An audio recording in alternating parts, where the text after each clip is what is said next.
Ny tanora mavita fianarana dia saika mbola ao anatin'ny fikarohana asa avokoa amin'izao fotoana izao raha ny tsikaritra noho ny tahotra na ihany koa noho ny tsy fampinoetim-manana dia tsy sahy miroso amin'ny fananganana asa na ny famoronana asa izy ireo indrindra ho an'ny fananganana orinasa. Tsy dia marisika firy amin'ny fananganana orinasa ny tanora malagasy. Eny fa na ireo tanora vao nahazo mari-pahaizana aza dia misafidy ny hitady asa. Antony mahatonga izany raha ny fanazavan'ireo mpandraharaha ny tsy fampineti-manana sy ny tsy fampiny fiofanana ireo tanora mahakasika ny dingana rana amin'ny fananganana orinasa sy ny fahaizan'izy ireo misafidy ireo sehatra mbola azo trandrahana.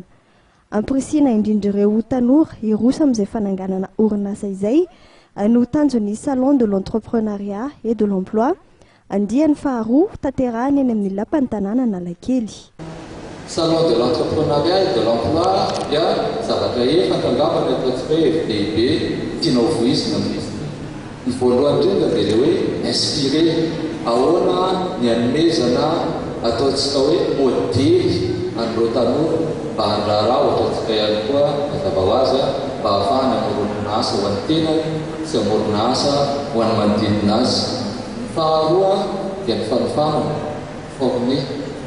Mila hofanina zany tanora sika ary izay mahatonga anay miantso tompona andraikitra isan-tsikajy ny ara-panjakana satria tsy maintsy fanomezan-tana ny vola. Mila hatsaraina ny fanofana, mila hamafisina ny resaka fandraharahana sy ny resaka fitadiavana asa eo amin'ny fiofanana.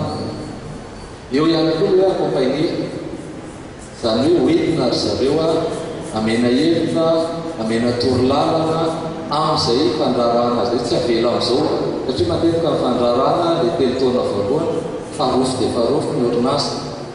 Mila hamafisina nefa manana traikefa zany zoky natao ho hanamafy an'izay zavatra izay.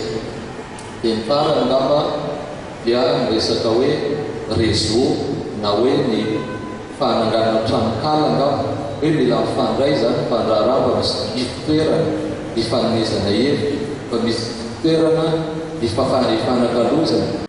Raha ny antotanisa ofisialy navoakan'ny Birao Iraisam-pirenena misahana ny asa na ny BIT dia ny 70% tanora malagasy vao avy nahazo mari-pahaizana no sahirana ny fitadiavana asa. Ny tolotr'asa nefa dia vitsy raha mitaha amin'isa ny tanora mitady asa. Ny fahombiazan'ny andiany voalohany tanterahana tamin'ny volana Jolay 2024 no nanosika ny komety mpanomana anao ny andiany faharoa amin'ny etika salon de l'entrepreneuriat de l'emploi satria dia nihatratra 7 arivo sy iray alina ireo mpitsidika raha toa ka 3 arivo no nandrasana. Curriculum vitae miisa 300 arivo no voaangona.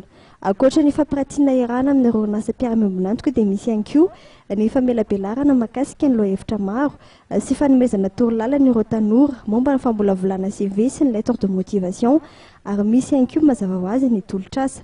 Isehotra ihany koa mandritra ny 2 andro ny test de personnalité sy ny fifaninanana kisarisary fitantanana orinasa.